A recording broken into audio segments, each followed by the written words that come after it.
Bonjour à tous, nouvelle petite vidéo d'autonomie. Dans cette vidéo, je vous montre la conversion d'un switch en basse tension. Donc ça fait suite aux autres vidéos. Donc voilà, le switch en question, c'est un TP-Link ici, 24 Pro Gigabit. Cette vidéo sera un peu particulière parce que d'habitude, j'essaie de faire plus court et de vous montrer en fait juste le résultat final. Alors que là, je vais plutôt vous montrer comment je fais pour en arriver là.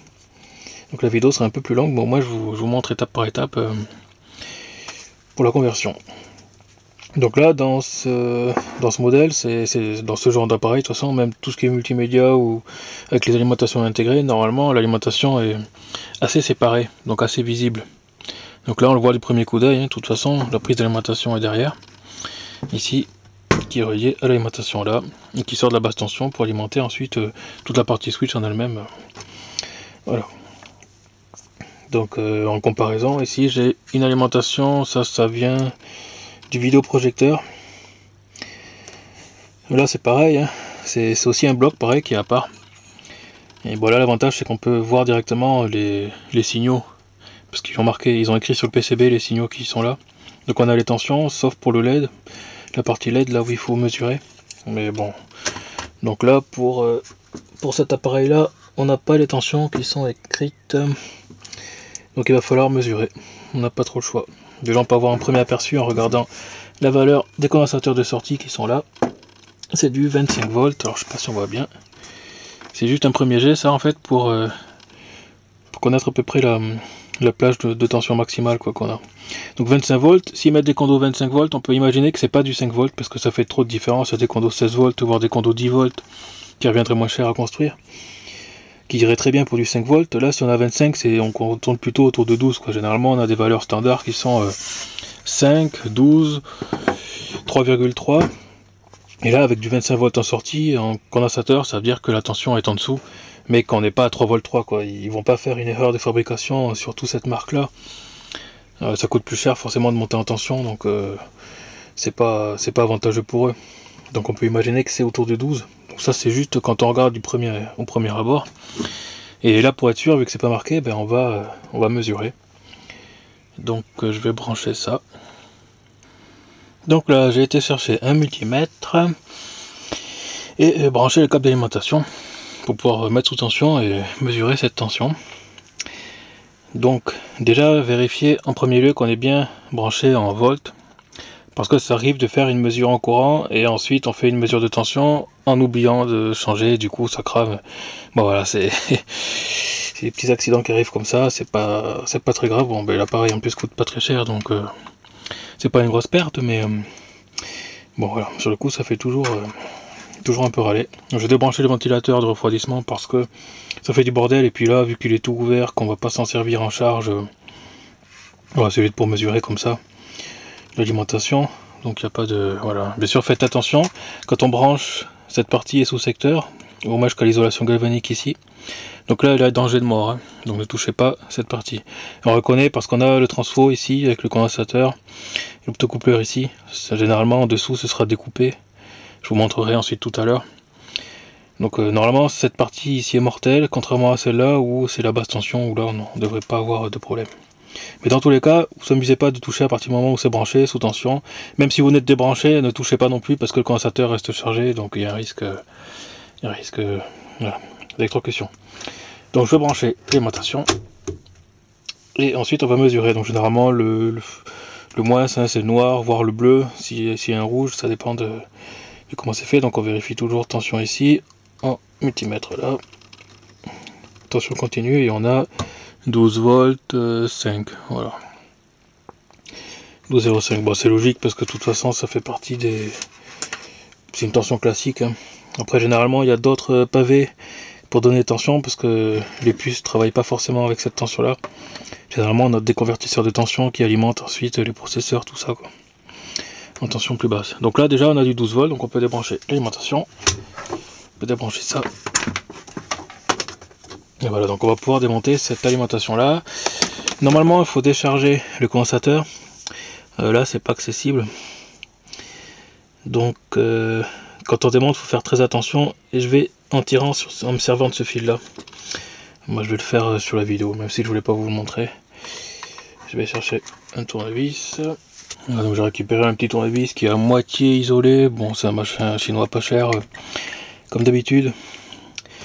Donc c'est pas génial, mais ça fera l'affaire. Donc on démonte ça. Après, normalement de toute façon il faut attendre un certain temps.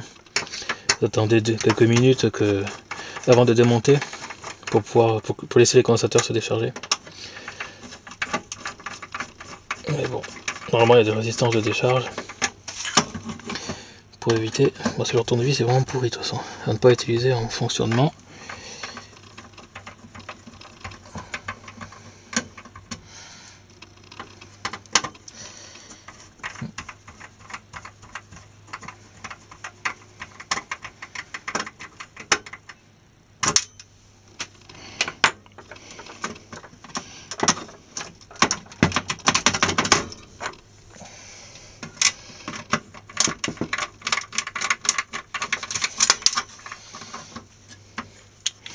Le fil de terre c'est pareil, si on le tire ça fera pas grand chose.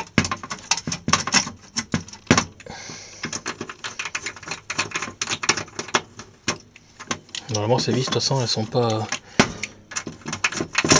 à la terre, donc il ne devrait pas y avoir de problème. Voilà, là je débranche ça, puis voilà. Donc question alimentation. On voit bien la délimitation ici entre l'isolation galvanique là, la grande bande où il n'y a rien. C'est l'isolation qui isole donc la partie primaire ici qui est dangereuse, qui est mortelle. La partie secondaire qui est basse tension qui elle n'a pas de problème. Donc si on regarde un peu mieux, on voit bien que les deux noirs sont soudés ensemble là. Les deux rouges aussi, donc cette alimentation est plutôt simple puisqu'il n'y a qu'une seule tension qui est du 12 volts en plus, on l'a vu tout à l'heure. Donc voilà quoi, c'est simple, et ça c'est en fait le plus simple de ce genre d'appareil à changer, parce que en plus il y a beaucoup de place dans la carcasse, on voit que ça libère un gros paquet de place, et que donc ça va être assez simple à modifier quoi. Donc là je vais remplacer ça. Alors question consommation, parce qu'on peut pas remplacer par n'importe quoi, donc déjà on a du 12 volts, donc ça c'est la tension, il faut savoir combien de courant est-ce qu'on va mettre là-dedans.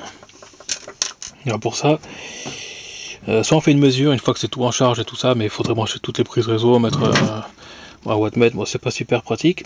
Là on peut voir qu'on a 100 à 240 volts ici, 0,6 ampères. Bon, je vais vous montrer l'endroit parce que sinon, hop.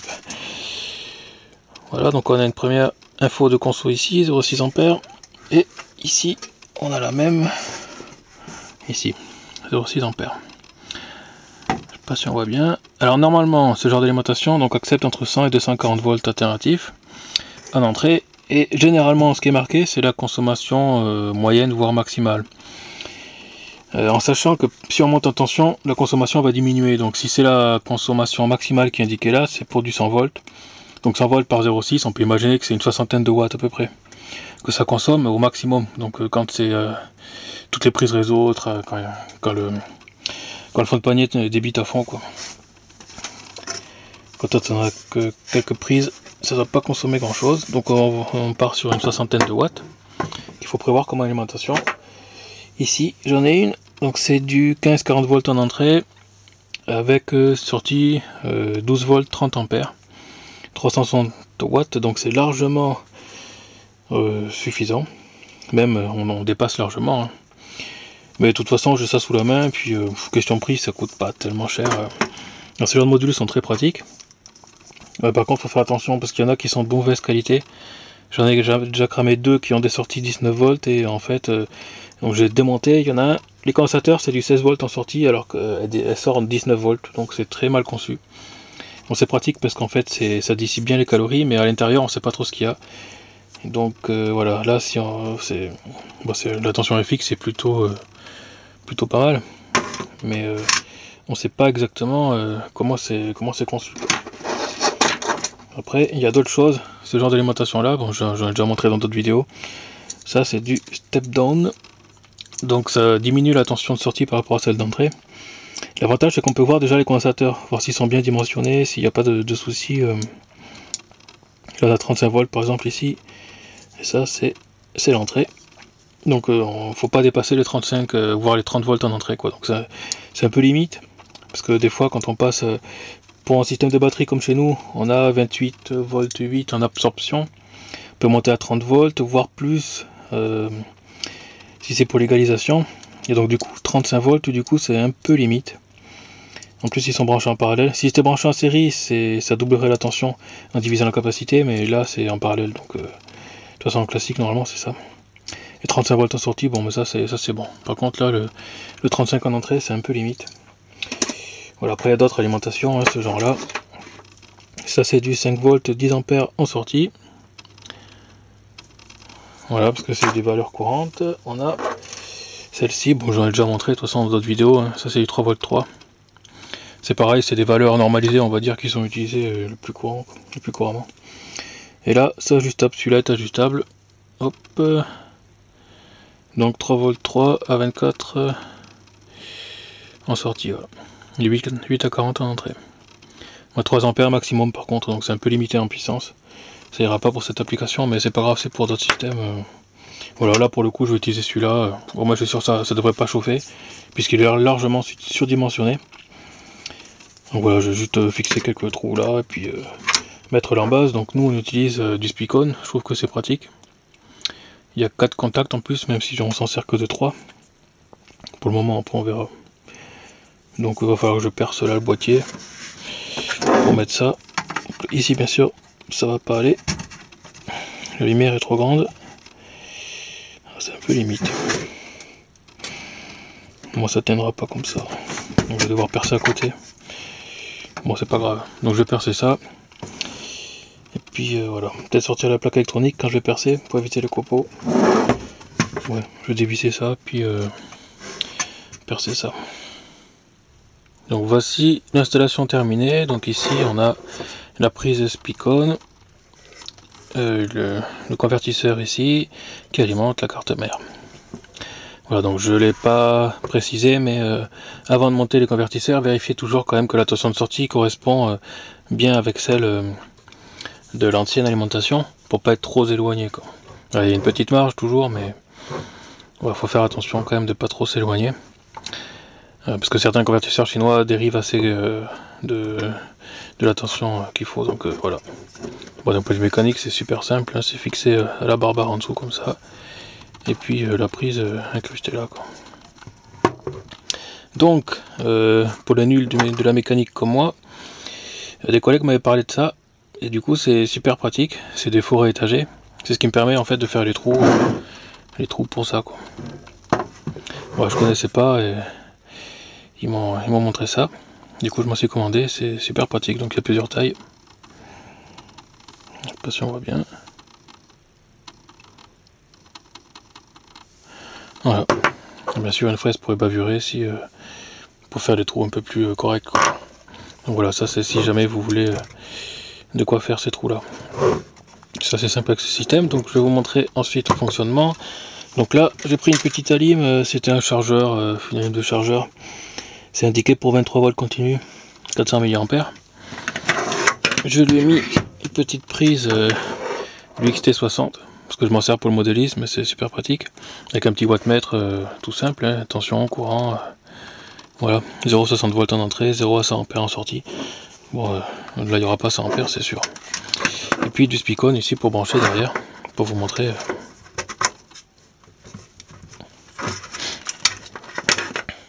Je sais pas si on va bien voir l'écran. Donc je vais brancher l'alimentation.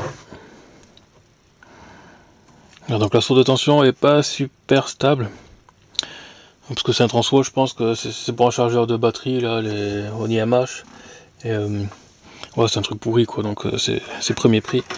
J'ai pris ça pour simuler notre batterie de maison, que nous on a du 24 volts à la maison, et voilà, mais c'est plus stable que ça, quoi. Donc là on peut voir la conso qui est 4 watts en moyenne à peu près à vide. Donc c'est vraiment très très faible, hein, pour un switch. Voilà. J'ai pris un petit câble réseau. Je vais ponter 2 ports juste pour vous montrer qu'il prend bien en compte les prises. Bah, normalement il faut pas ponter, sinon après ça fait des boucles. Donc dans un réseau Ethernet normal, il faut pas ponter les ports. Voilà. On voit bien que les liaisons sont montées. Bon, il n'y a pas de communication puisqu'il n'y a pas de DHCP qui traîne. Il n'y a pas de broadcast ni rien. Donc du coup, voilà, mais c'est juste pour vous montrer que le switch fonctionne toujours. Puis voilà, donc on va pouvoir l'installer puis l'utiliser.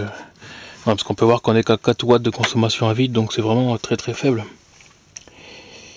Donc c'est nickel, quoi. Voilà pour cette petite vidéo. Il manque juste le petit ventilateur à mettre là. Bon, je l'ai pas mis toujours parce que ça fait du bordel. Je le remettrai une fois la vidéo terminée.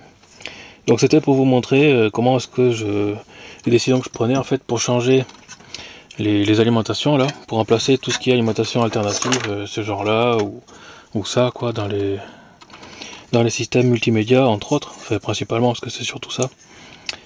Donc je vous ferai d'autres vidéos de ce même genre où je essaierai de détailler les décisions. Voilà, c'était facile parce qu'il n'y a que 4 fils et puis 2 couleurs, donc c'est super simple. Après, il faut pas forcément se fier aux couleurs. Certains ils font pas, il n'y a pas de règles spécifiques quoi, donc chacun fait un peu comme il veut. Il faut pas forcément se fier à ça. Pour celle-là, c'était un peu plus... Non, c'est pareil, la PS2, il y avait que des bornes d'alimentation ici. Il n'y avait pas d'autres nappes. Donc c'était simple aussi à changer. Pareil, j'ai pris une même alim comme ça, mais ça je l'avais montré déjà dans une autre. Je l'ai là d'ailleurs. Je l'ai ici. Donc voilà, la PS2 j'ai déjà montré dans une autre vidéo. C'est pareil, j'ai la prise qui arrive ici, hop, et puis la ressortie qui part à la place des cosses ici quoi. Voilà, donc ça c'est des systèmes très simples à changer. Par contre ça demande d'ouvrir l'appareil, donc de faire sauter la garantie quoi. Là on n'a pas trop le choix. Sinon, il faut des appareils avec des alimentations externes, où là, on peut simplement acheter une alimentation de secours, par exemple. La même alimentation, couper les fils et puis prendre des petits convertisseurs externes comme ça, là, ou le mettre dans un boîtier pour faire un peu plus propre. Voilà quoi. Donc je vais essayer de vous montrer d'autres systèmes du même genre. Donc là, j'ai le vidéoprojecteur qui attend. Une imprimante aussi en cours. L'imprimante, la tension est un peu différente, mais le vidéoprojecteur, il y a un système d'alimentation, d'allumage. C'est pas mal. Donc ça viendra dès que j'ai le temps à la suite, si j'ai le temps de tout faire quoi. Voilà pour cette petite vidéo. À plus.